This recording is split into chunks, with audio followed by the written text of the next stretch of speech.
నమస్తే. తమిళనాడులో TVK party యొక్క ప్రపంచం కనబడతా ఉంది. టీవీకే పార్టీ నిలబెట్టినటువంటి అభ్యర్థులు చాలామంది సామాన్యులే, చాలామంది పేదలు ఉన్నారు.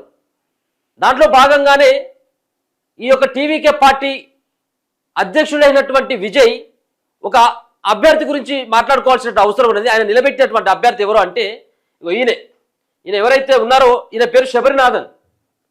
ఈయన పేరు శబరినాథన్ అన్నటువంటి వ్యక్తి.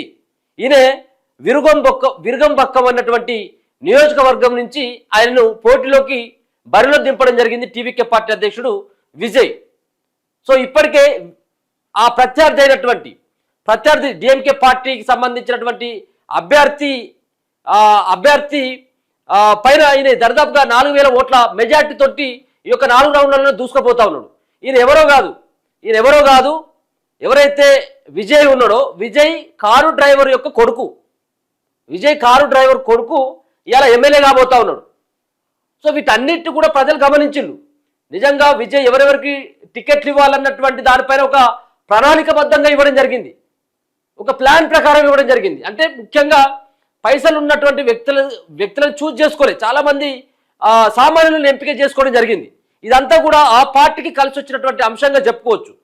చాలామంది 18 ఏళ్ల నుంచి 35 సంబంధించినటువంటి సంవత్సరాల వయసు ఉన్నటువంటి వ్యక్తులు ఎవరైతే ఉన్నారో, సో ఈయన తీసుకున్నటువంటి నిర్ణయాలకి అలాగే టికెట్ కేటాయించేటువంటి వ్యక్తుల యొక్క బ్యాక్గ్రౌండ్ను తెలుసుకొని చాలామంది యువత అంతా కూడా అటువైపే వెళ్ళడం జరిగింది. 18 నుంచి 35 సంవత్సరాలు ఉన్నటువంటి యువత అంతా ఎవరైతే విజయ్ పార్టీ ఉందో టీవీకే పార్టీ వైపు వెళ్ళడం జరిగింది.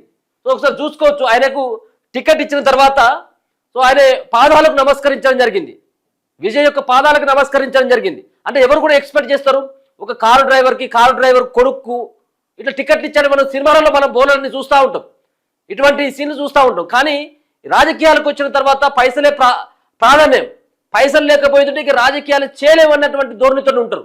కానీ ఈరోజు తమిళనాడులో ఇటువంటి సన్నివేశం చూసిన తర్వాత సో ఇటువంటి వ్యక్తులు పార్టీలకు అధ్యక్షులైనట్టయితే, అలాగే ముఖ్యమంత్రులు ఒక యువత ఉన్నట్టయితే ఏ విధమైనటువంటి చేంజెస్ తీసుకురావచ్చో తమిళనాడులో విజయ్ చేసి చూపెట్టడం జరిగింది.